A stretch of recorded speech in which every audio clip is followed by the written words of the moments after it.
this is OG Gaming once again. I haven't done anything for quite a while, videos wise and everything, but I don't know for you if it's been the same as me, doing these drift zones on the Horizon 3 is an absolute nightmare. Some people can get it, some people can't, but I only had 2 of the drift zones done with just your normal drifting cars and everything.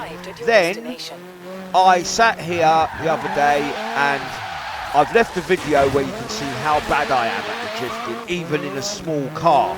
But what I've managed to do is complete every single one of the drift zones in this Mini Cooper S, and this happens to be the boost one.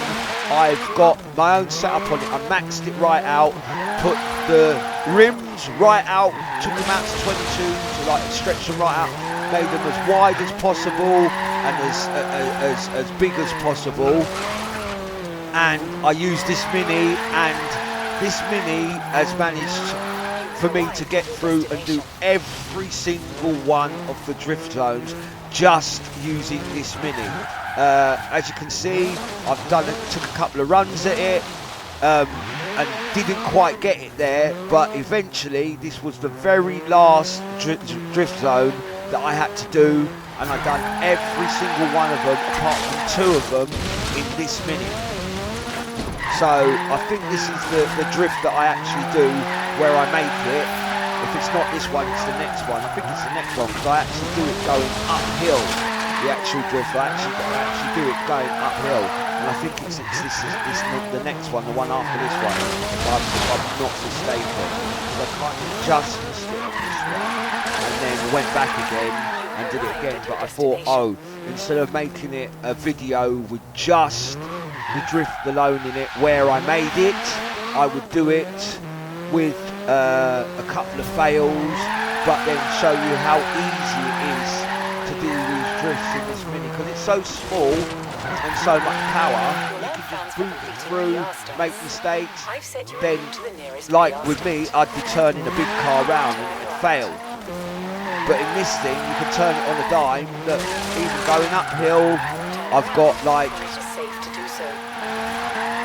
there you go, drift done.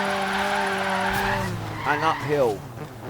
There you are, that's me completing the drift. If you just want to get them done, right, I just use this car and I used it on every single one of the drift zones apart from 2, and I completed the whole lot. And then this is me showing you on the map all the drift zones. Like I go into it, take everything off, and then put it all back on, like just the drift zones. There you go, the drift zones. And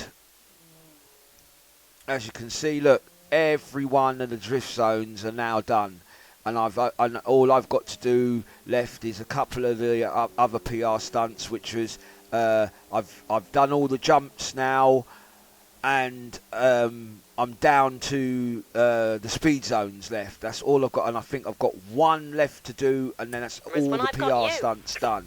There you go, that's me completing my very last drift zone. I hope this video helps you out. Like I say, Mini Cooper S, and I use the skills boost one and everything, so it gets you a bit of extra skills. And as you can see, that's me showing you rims. They're stretched right out and they're wide as possible, so they're narrow as possible, and this thing just drifts like nobody's business. OG Gaming out.